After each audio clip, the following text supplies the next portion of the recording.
네, 개그맨 고 전유성 씨. 개그계의 큰어른 고 전유성 씨가 영면에 들었습니다. 후배 개그맨들이 함께하며 고인의 길을 배웅했는데 오늘 그 현장으로 잠시 가보시죠.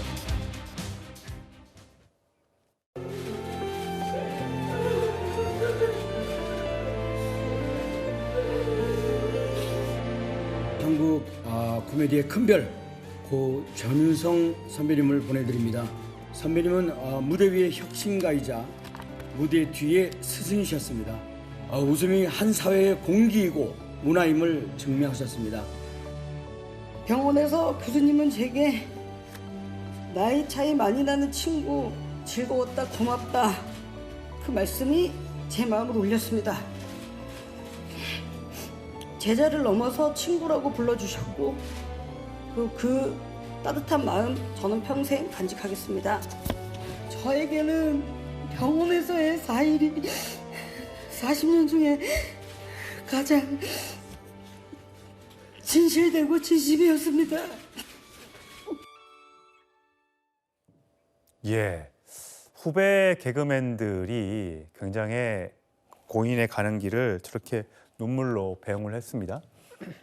개그맨 이용렬 씨는 무대 위의 혁신가이자 스승이었고 웃음이 한 사회의 공기이자 문화임을 증명했다.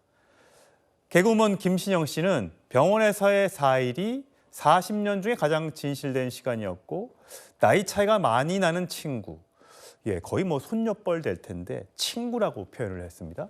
웃음이 한 사회의 공기, 참 요즘에 웃음이 사라진 사회에서 참 주는 메시지가 있는 것 같습니다. 네, 그렇습니다. 그러니까 우리 사회가 웃음이 단순히 그냥 웃음이 전파의 바이러스가 아니라 그것이 한 사회에 끼치는 영향을 굉장히 무겁게 표현한 저는 그 단어로 생각을 합니다. 특히 전유성 씨 같은 경우에는 사실 창의와 혁신으로 무장된 사람이었고요. 그다음에 그 개그와 그러니까 코미디언이라는 당시에 그런 그 호칭을 개그맨으로 접합시키면서 본인이 PC통신의 1호 아이디를 개그맨 1이라고 썼을 정도로 정말 창의적이고 파괴적인 그런 혁신을 가져왔던 분이어서 아마 그 개그계 후배들은 굉장히 큰 별로 기억할 것 같은데 또 김신영 씨가 왜 저렇게까지 얘기하냐면 김신영 씨가 한때 굉장히 어려웠을 때 그때 그렇게 표현했답니다. 선생님 제가 한물 간 것 같아요 하니까 신영아 네가 한물 가면 두물 가면 되고 두물이 가고 세물 될 때 너는 보물이 될 거다 라고 해서 김신영 씨가 평생 잊지 못할 그런 어떤 자신의 어른으로 생각했다는 겁니다. 그러니까 저렇게 눈물이 날 수밖에 없어요. 그러니까 그 말을 듣고 본인이 다시 한번 재기의 원동력이 됐다는데 그 모든 것들이 저는 농축되고 응집된 단어가 아닌가 그렇게 생각이 듭니다. 예.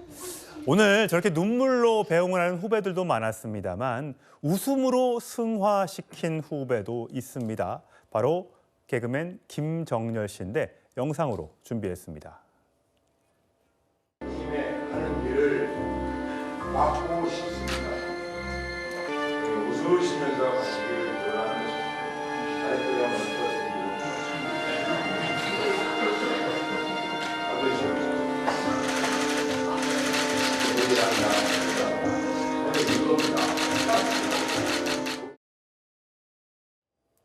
김수희 변호사. 네.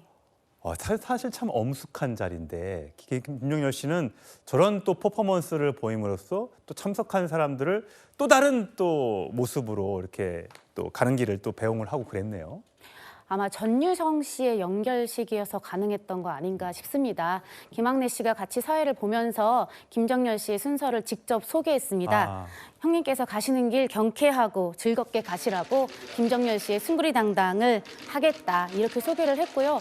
사실 전유성 씨는 살아생전에도 본인은 다른 사람들을 위해 웃음을 주셨지만 본인은 많이 웃지 않으셨다고 합니다.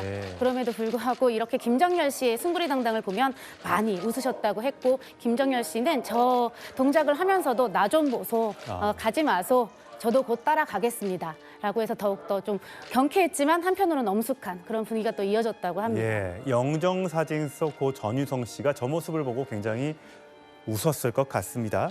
자, 연결식이 끝나고 고 전유성 씨는 KBS로 이동해서 노제를 치렀는데 그 모습도 준비했습니다. 저희 부부가 탄생됐던 코너 남 그리고 열애는 코너에서 꽃집 아저씨 역할로 마무리를 얘라 이 녀석아 이러면서 이제 끝나고 그랬었는데 전유성 아저씨 덕분에 멋진 최양락 씨 만나서 남편은 잘 살고 있고요. 마지막에 가서 보러 왔을 때 형 조금 먼저 가는 거야. 차이 없어. 우리도 곧 가. 그러니까 그래 내가 먼저 가 있을 테니까 거기서 친구 만나자. 이랬어. 예, KBS 출신 김기영 대변인, 저 개그 콘서트가 굉장히 오래된 프로그램인데 잠시 중단되기도 했었지만 지금 계속 하고 있잖아요. 네, 예. 그래서 노제를 치렀나 봐요. 아무래도 우리가 이제 전유성 씨 했을 때 어떤 생각을 하냐면 이분이 그 후배 개그맨들을 위해서 굉장히 많은 조언을 하고 연출을 하는데 도움을 많이 줬고요. 또 실제로 후배 개그맨들이 계속 무대가 필요하지 않습니까? 그래서 경상북도의 청도, 그 청도 지역에 아예 세트장을 만들어서요. 예. 그걸 지속적으로 활동할 수 있는 공간을 만들어줬습니다. 예. 그러니까 우리가 이제 코미디를 봤을 때 두 가지가 있습니다. 뭐냐면 슬랩스틱 코미디가 있고 예. 또 하나가 이제 스탠드업 코미디인데 슬랩스틱 코미디는 우리가 아는 찰리 채플린처럼 이제 표정이나 그런 넘어지고. 우스꽝스러운 예. 몸짓인데 전유성 선생님께서 이렇게 추구하는 바는 그런 게 아니라 말로써 하는 그런 거였습니다. 근데 전유성 선생님께서 강조했던 게 뭐냐면 개그맨들이 본인이 대본을 써야 된다, 연기를 해야 된다 그렇게 얘기를 했다는 거죠. 일방적으로 누가 지시하는 게 아니라 네가 상황을 딱 염두에서 아이디어를 내서 그걸 만들려고 했다는 겁니다. 그래서 우리가 개그 콘서트를 보면 어떤 설정이 있지 않습니까? 예. 그런 것들을 개그맨들이 자발적으로 만들었다는 거죠. 결국은 슬랩스틱 코미디에서 이런 스탠드업 코미디로 어떤 변화를 이끈 데 있어서 굉장히 큰 역할을 하셨고 예. 그게 KBS TV, ETV에서 했던 개그 콘서트가 그게 그게 발전을 해서 만들어낸 어떤 형식입니다. 예. 그렇기 때문에 노제를 어떻게 본다면 KBS 개그 콘서트가 있었던 저 자리에 가서 전유성 선생님의 그 어떤 생각을 좀 이렇게 몸으로 현실로 좀 보여줬던 게 아닌가 싶습니다. 예, 고인은 생이 얼마 남지 않았다는 걸 미리 알았을까요? 투병 중에도 후배들이 하는 방송, 유튜브 방송에 출연해서 여러 이야기를 들려줬습니다. 만나보시죠. 코미디 쪽은 어떻게 될까 싶어서 그냥 무작정 프라이보이 곽규석 선생님을 찾아갔지. 선생님 온 건 누가 쓰세요? 그러니까 그렇게 보더니 내가 썼는데 왜? 그래서 제가 써가지고 오겠습니다. 그냥 대답도 듣지 않고 그렇게 하고 선생님 저도 출연하고 싶어요. 그러니까 언제부터? 초등학교 4학년 때서 그때부터 이제 출연을 시작을 했어요. 좀 길게 나와보고 싶어갖고 유성아 100원짜리 하나 갖고 와. 네 이렇게 쓰거든. 저 50원짜리로 2개 갖고 와도 돼요? 이렇게 길게 밀려서 싸움도 많이 있었지. 개그맨이란 만월 영어 사전에도 없는 말이다. 없어요 원래 맞아요. 그래서 내가 영어 사전은 있냐고. 혹시 있으면 찾아는 보셨냐고. 예, 불과 석 달 전의 모습인데 살은 좀 빠졌지만 그래도 건강한 모습이었는데 좀 안타깝습니다. 자, 김진혁 대변인, 묘비명은 뭐로 할까? 실제로 이 묘비명이 들어갈지는 모르겠습니다. 오늘 남희석 씨가 이야기해 준 바로는 웃지 마, 너도 곧 와. 이렇게 7글자로 정리하겠다고 미리 생전에 얘기를 했다고 하네요.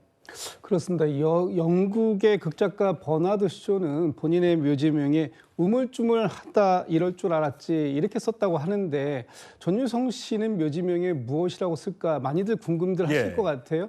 그런데 평소에 전유성 씨와 굉장히 각별한 인연을 자랑하고 있던 남희석 씨를 통해서 본인이 생전에 본인의 묘비명으로 이렇게 쓰겠다라는 것이 공개가 됐는데 이렇게 썼다고 합니다. 웃지 마. 너도 곧 와.